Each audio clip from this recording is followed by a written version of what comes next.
નમસ્કાર. દિવસભરના તાજા સમાચારોમાં તમારું સ્વાગત છે. તમારી સાથે હું છું પિનલગીરી ગોસ્વામી. સમાચારો વિસ્તારથી જાણીએ એ પહેલા મહત્વના સમાચારો ઉપર એક નજર. મિત્રો, આજની વિડીયોમાં વાત થશે ઉત્તર પ્રદેશ, મધ્યપ્રદેશથી લઈને રાજસ્થાન અને ગુજરાત સુધી વરસાદની શક્યતા હજુ પણ રહેલી છે. ત્યારે બીજી તરફ ગુજરાતમાં હવામાન વિભાગે વરસાદ તો થશે પરંતુ જોરદાર વરસાદ નહીં થાય તેવી પણ આગાહી વ્યક્ત કરી છે. અન્ય મહત્વના સમાચારની વાત થશે તો ભારે વરસાદના લીધે ખેતીના નુકસાનીનો સર્વે ચાલુ કરવામાં આવ્યો છે. આગળ વાત થશે રાજકોટમાં કોલેરાના 6 કેસ સામે આવ્યા છે. બક્સર જિલ્લામાં મગધ એક્સપ્રેસ અકસ્માતનો શિકાર બની ગઈ છે. 42,000 મહિલાઓએ ગણપતિજીની આરતી ઉતારી છે. ત્યારે આગળ વાત થશે ભિલોડા અને આસપાસના ગામોમાં ધોધમાર વરસાદ ખાબકી ગયો હતો. મીઠું પકાવતા અગરિયાઓની રોજીરોટી સંકટમાં આવી રહી છે.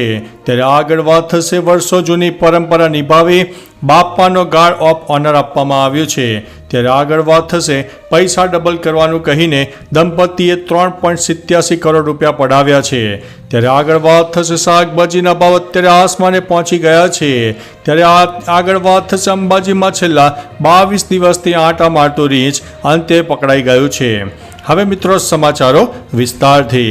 સવારથી જ રેસ્ક્યુ ટીમ અને ફોરેસ્ટ વિભાગના અધિકારીઓ અને કર્મચારીઓ દ્વારા સતત મોનિટરિંગ અને વોચ રાખીને રીંછનું રેસ્ક્યુ કરવામાં આવ્યું છે.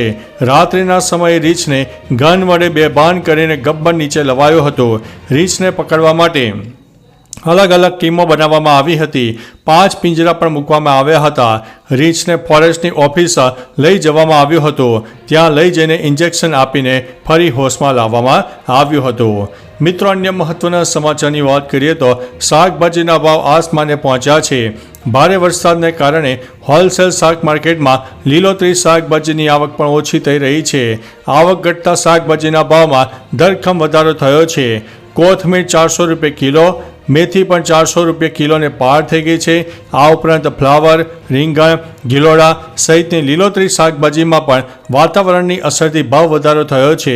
લીલોતરી શાકભાજીના ભાવમાં સરેરાશ 50થી 60% વધારો થયો છે. મિત્રો, અન્ય મહત્વના સમાચારની વાત કરીએ તો પૈસા ડબલ કરવાનું કહીને દંપતીએ 3.87 કરોડ પડાવ્યા છે. અમદાવાદમાં રહેતા મહિલા અને તેમના સસરાને પૈસા ડબલ કરવાની લાલચ ભારે પડી છે. આરોપીઓએ બંને પાસેથી 4.28 કરોડ રૂપિયાનું રોકાણ કરાવ્યું હતું, જેની સામે આરોપીઓએ તેમને 40 લાખ પરત આપ્યા હતા. કુલ 3.87 કરોડ રૂપિયાની છેતરપિંડી કરવામાં આવી હતી. આ મામલે ઘાટલોડિયા પોલીસે છેતરપિંડીની ફરિયાદ નોંધીને તપાસ હાથ ધરી છે. મિત્રો, અન્ય મહત્વના સમાચારની વાત કરીએ તો વર્ષો જૂની પરંપરા નિભાવી બાપાને ગાર્ડ ઓફ ઓનર અપાયું છે. મહેસાણામાં મુખ્ય બજારમાં સિદ્ધિવિનાયક ગાયકવાડી ગણપતિ મંદિર આવેલું છે, જે લગભગ 111 વર્ષ જૂનું છે. કહેવાય છે કે અહીં ગાયકવાડ બાપાના દર્શન કરવા આવતા હતા, જેમણે ગાર્ડ ઓફ ઓનરની શરૂઆત કરી હતી. આજે પણ આ પરંપરા ચાલી રહી છે. ગત રોજ ગણેશ ચતુર્થી પર અહીંયા ગણપતિ બાપાને ગાર્ડ ઓફ ઓનર આપવામાં આવ્યું હતું. મિત્રો, અન્ય મહત્વના સમાચારની વાત કરીએ તો મીઠું પકવતા અગરિયાની રોજીરોટી છીનવાઈ રહી છે. કચ્છના નાના રણમાં મીઠું પકવતા અગરિયાઓના માથે રોજગારીનું સંકટ ઊભું થયું છે. હવે વન વિભાગ તેમની પાસેથી રેવન્યુ રેકોર્ડ માગી રહ્યું છે. રણમાં અભયારણ્યની જાહેરાત થઈ ત્યારથી મીઠાના કામદારોને અહીંથી હટાવવાનો પ્રયાસ થઈ રહ્યા છે. આ વિસ્તારની રેવન્યુ રેકોર્ડમાં પણ ક્યારેય નોંધ કરવામાં આવી ન હતી. મિત્રો, અન્ય મહત્વના સમાચારની વાત કરીએ તો ભિલોડા અને આસપાસના ગામોમાં ધોધમાર વરસાદ ખાબકી ગયો છે. અરવલ્લીના ભિલોડા અને આસપાસના ગામોમાં ગઈકાલે સવારથી ધોધમાર વરસાદ પડ્યો હતો. ખલવાડ, ભવનાથ, લીલછા, માનકરોડા સહિતના ગામોમાં પણ વરસાદ. નીચાણવાળા ભાગોમાં પાણી ભરાયા. આ ઉપરાંત મેઘરજના ગ્રામ્ય વિસ્તારમાં પણ વરસાદી માહોલ જામ્યો હતો. ઈસરી, રેલ્લાવાડા, તરકવાડા, જીતપુરમાં પણ ધોધમાર વરસાદ પડી ગયો છે. મિત્રો, અન્ય મહત્વના સમાચારની વાત કરીએ તો 42,000 મહિલાઓએ ગણપતિજીની આરતી ઉતારી છે. મહારાષ્ટ્રમાં ગણપતિ ઉત્સવ જોરશોરથી ઉજવાઈ રહ્યો હતો. દરમિયાન પુણેથી એક શાનદાર વિડીયો સામે આવ્યો છે અને સોશિયલ મીડિયામાં વાયરલ થઈ રહ્યો છે, જેમાં ગણેશ ચતુર્થી નિમિત્તે 42,000 મહિલાઓ ભેગી થઈ હતી. આ મહિલાઓએ પુણેના શ્રીમંત દગડુ શેઠ હલવાઈ ગણપતિ મંદિરમાં ગણપતિજીની સામૂહિક આરતી ઉતારી હતી. મિત્રો, અન્ય મહત્વના સમાચારની વાત કરીએ તો બક્સર જિલ્લામાં મગધ એક્સપ્રેસ અકસ્માતનો શિકાર બની છે. બિહારના બક્સર જિલ્લામાં મગધ એક્સપ્રેસ અકસ્માતનો શિકાર બની છે. જણાવવામાં આવી રહ્યું છે કે દુર્ઘટના બાદ ટ્રેન 2 ભાગમાં વહેંચાઈ ગઈ હતી. હાલમાં કોઈ જાનહાનિના કે નુકસાનીના મોટા સમાચાર નથી મળ્યા.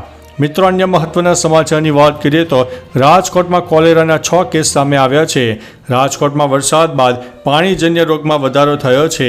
શહેરના અલગ અલગ વિસ્તારમાં કોલેરાના 6 કેસ મળી આવ્યા છે.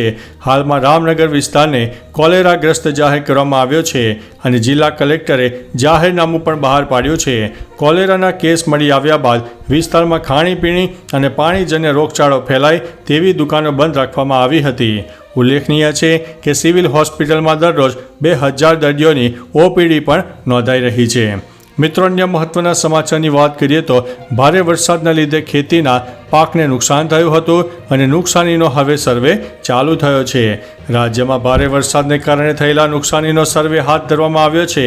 આ સિઝનમાં સમગ્ર ગુજરાતમાં ભારે વરસાદ થયો હતો ત્યારે ખેતરોમાં પણ વધુ પાણી ભરાઈ જવાથી વ્યાપક નુકસાન થયું હતું. હાલ સામે આવેલી માહિતી અનુસાર અમદાવાદ જિલ્લા પંચાયતના જિલ્લા ખેતીવાડી અધિકારી દ્વારા કૃષિ વિભાગની સૂચનાથી અમદાવાદ જિલ્લામાં ખેતીને થયેલા નુકસાન માટે સર્વે હાથ ધરવામાં આવ્યો છે. મિત્રો, અન્ય મહત્વના સમાચારની વાત કરીએ તો હવામાન વિભાગની રાહત આપતી આગાહી. હવામાન વિભાગ દ્વારા આગાહી કરવામાં આવી છે કે વરસાદની તો આગાહી છે, પરંતુ કેટલાક જિલ્લામાં છૂટાછવાયો વરસાદ થઈ શકે છે. આગામી 5 દિવસ છૂટાછવાયા વરસાદની શક્યતા વર્ણવવામાં આવી છે. જો કે રાજ્યમાં સામાન્ય વરસાદ કરતાં 51% વધુ વરસાદ પણ નોંધાઈ ગયો છે. મિત્રો, અન્ય મહત્વના સમાચારની વાત કરીએ તો યુપી, મધ્યપ્રદેશથી લઈને રાજસ્થાન અને ગુજરાત સુધી હજુ પણ વરસાદની આગાહી. હવામાન વિભાગના જણાવ્યા અનુસાર ઓડિશા, તટીય આંધ્રપ્રદેશ, તેલંગાણામાં 10 સપ્ટેમ્બર સુધીમાં અમુક વિસ્તારોમાં ભારે વરસાદ થઈ શકે છે. 9 સપ્ટેમ્બરે મધ્યપ્રદેશ અને મહારાષ્ટ્રના ઘણા ભાગોમાં અને 12 સપ્ટેમ્બરે વિદર્ભમાં ભારે વરસાદની સંભાવના છે. રાજસ્થાનમાં ફરી એકવાર મુશળધાર વરસાદ પણ શરૂ થયો હતો. હવામાન વિભાગ અનુસાર આગામી કેટલાક દિવસો સુધી દિલ્હીનું હવામાન આવું જ રહેશે. તો ચાલો મિત્રો, ફરીથી દેશ અને દુનિયાના સુપરફાસ્ટ સમાચાર લઈને મળતા રહીશો. ત્યાં સુધી અમને રજા આપશો. નમસ્તે.